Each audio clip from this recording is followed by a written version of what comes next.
Le rendez-vous du midi sur Al24 News. Merci d'être avec nous pour cette édition. Voici les titres.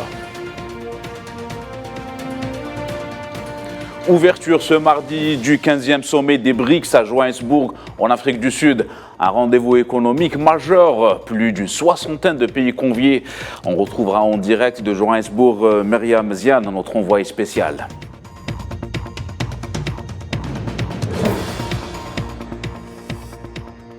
Et ce sommet sera un événement d'envergure pour un ordre mondial juste et équitable. Un sujet d'analyse de notre édition.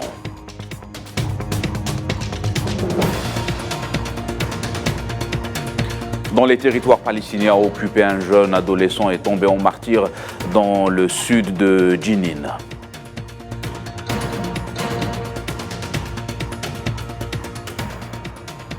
Conflit en Ukraine, selon Moscou, un drone ukrainien cible des appartements et des voitures près de la capitale Moscou.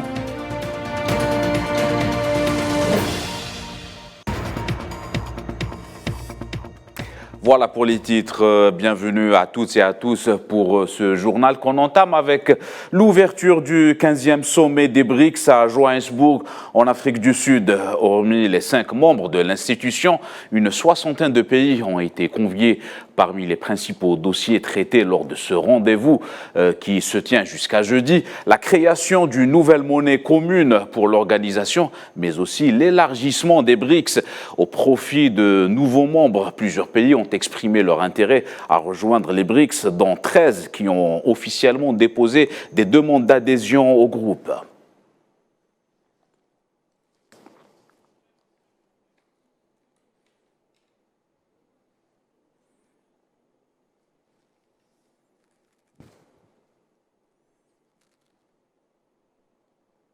C'est donc un événement économique et géopolitique très important qui intervient dans un contexte particulier, marqué par plusieurs bouleversements. C'est l'heure de retrouver notre envoyé spécial à Johannesburg, Myriam Ziane. Myriam, bonjour. Bonjour Amine. Bonjour Myriam. Alors on le disait il y a quelques instants, le sommet a débuté ce matin. Beaucoup d'enjeux l'entourent, n'est-ce pas Myriam ? Oui, en effet, Amine. Alors, top départ pour le tant attendu sommet. Les 5 pays des BRICS se réunissent ici aujourd'hui à Johannesburg, au centre des conventions de Sandton, pour leur 15e sommet. Un sommet qui revêt d'un caractère décisif, voire historique, dans un contexte géopolitique et économique des plus instables. Tout le monde parle de ce sommet. Tout le monde parle du sommet des BRICS et d'ailleurs on parle aussi d'une cinquantaine ou d'environ une cinquantaine de pays qui vont assister à ce sommet. Alors l'ouverture des travaux, Amine, a eu lieu ce matin avec le Forum des affaires et plus tard, dans quelques heures, les chefs d'État et représentants des groupes des 5 vont se réunir ici aussi pour l'ouverture officielle du sommet des BRICS lors d'une session plénière à laquelle ils auront la parole pour une première déclaration officielle qui sera présidée par le ministre du Commerce sud-africain, Brahim Patel. Et pour rappel, de nombreux dossiers seront débattus tout au long de ces 3 jours du sommet, à commencer bien sûr par la question ou par le débat d'une éventuelle expansion du groupe des BRICS.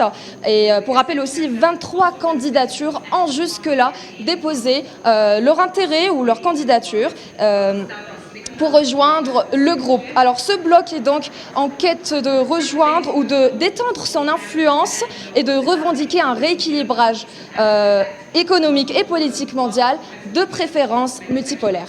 Très bien, merci beaucoup Myriam Ziane. Je rappelle que vous êtes l'envoyé spécial d'Al24 News à Johannesburg pour ce 15e sommet des BRICS. Merci à vous.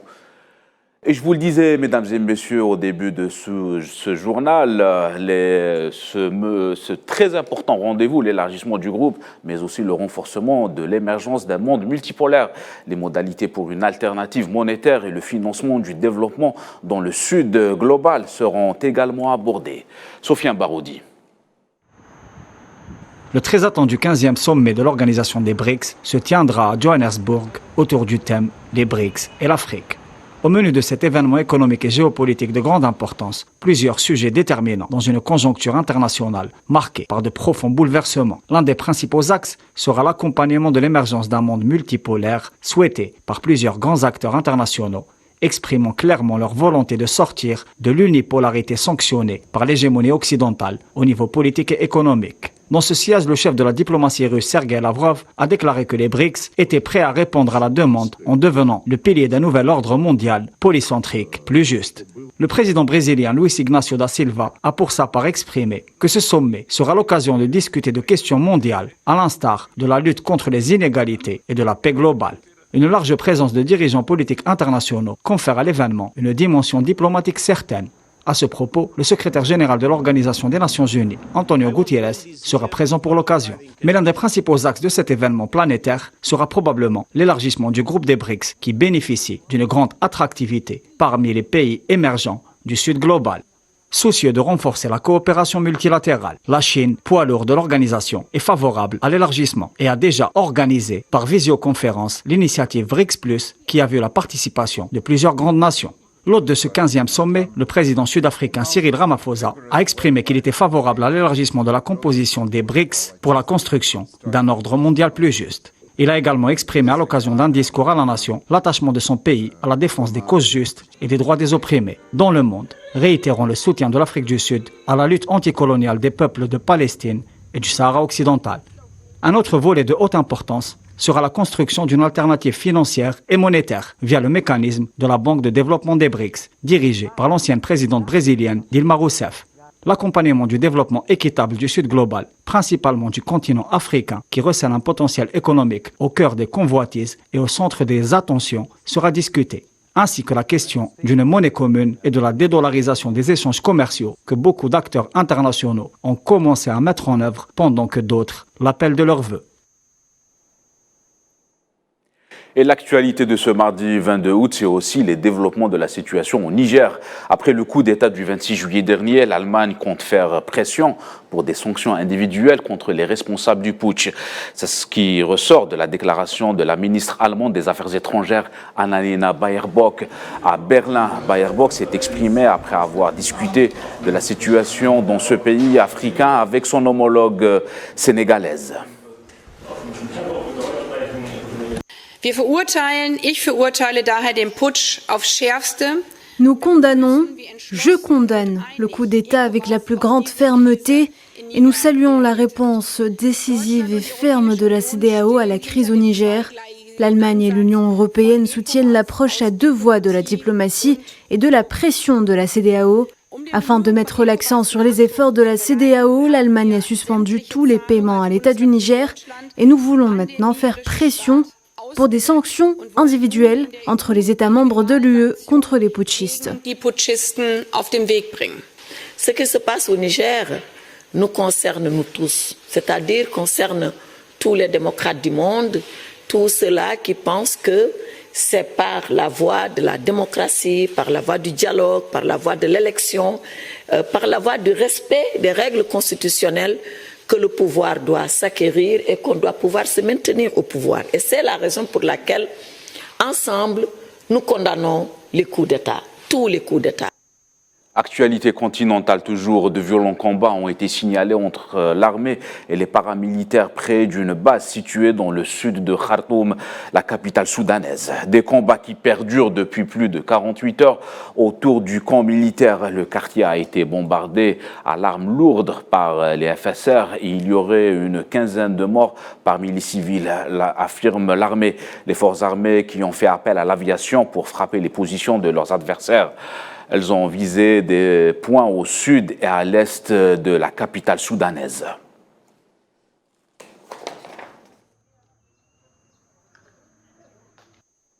Direction les territoires occupés palestiniens au sud de Jenin, dans la commune de Zabadieh, où un adolescent palestinien est tombé en martyr après avoir été ciblé par les forces d'occupation lors d'affrontements. Il s'agit de Othman Atef Abou Kharji, âgé seulement de 17 ans, décédé à l'hôpital de Jenin après avoir succombé à ses blessures.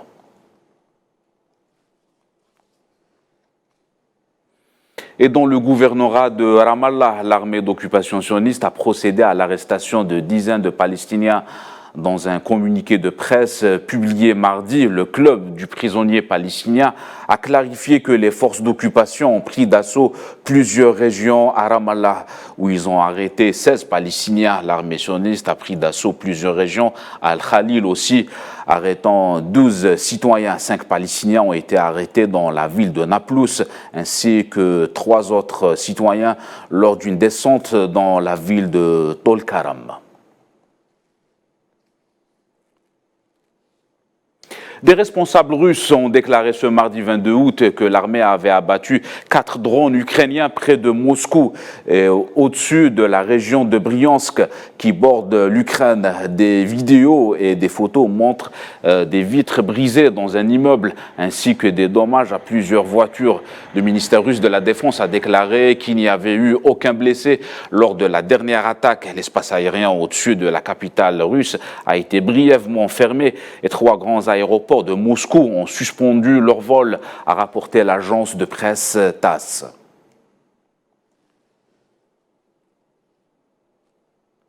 Et la Grèce qui subit une deuxième vague d'incendies de forêt en l'espace d'un mois. Lundi soir, un ordre d'évacuation a été donné à l'hôpital d'Alexandroupolis, ville portuaire du nord-est de la Grèce, située dans une zone où les incendies font rage pour le 4e jour d'affilée. Les gardes-côtes ont indiqué avoir évacué 65 patients vers un ferry qui attendait dans le port dans le centre de l'île d'Eubée. L'évacuation a été ordonnée lundi soir dans la ville industrielle de Nea Artaki où le feu a endommagé des élevages d'animaux.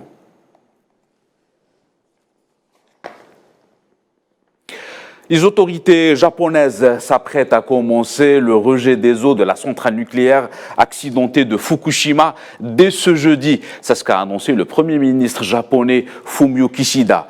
L'opération qui doit durer des décennies, Tokyo prévoit de rejeter dans l'océan Pacifique plus de 1,3 million de tonnes d'eau de la centrale de Fukushima, Daiichi, provenant des eaux de pluie et des nappes souterraines et des injections nécessaires pour refroidir les cœurs des réacteurs entrés en fusion après le tsunami du mois de mars 2011. De son côté, la Corée du Sud ne voit aucun problème avec le plan japonais de déversement des eaux de Fukushima. 우리 정부는 일본 측이 후쿠시마 원전 오염수를 Nous avons estimé qu'il n'y avait aucun problème scientifique ou technique avec le projet de rejet de l'eau contaminée. Mais nous tenons à préciser que notre gouvernement n'est pas nécessairement d'accord ou ne soutient pas nécessairement le projet de rejet de l'eau contaminée.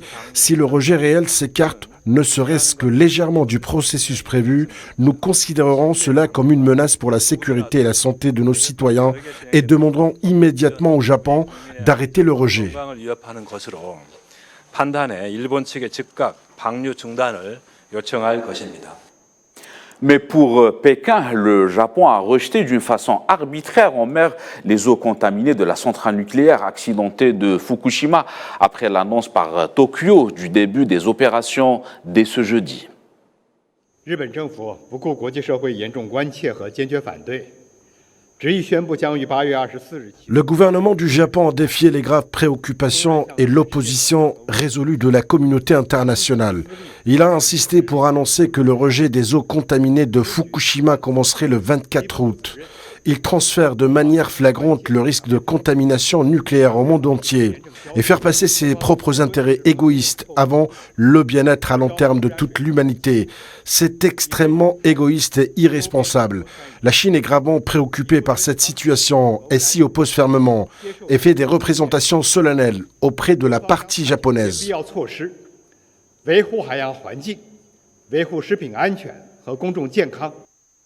C'est la fin de cette édition. Merci à vous de nous avoir suivis. L'actualité continue sur Al 24 News. Excellent après-midi à tous.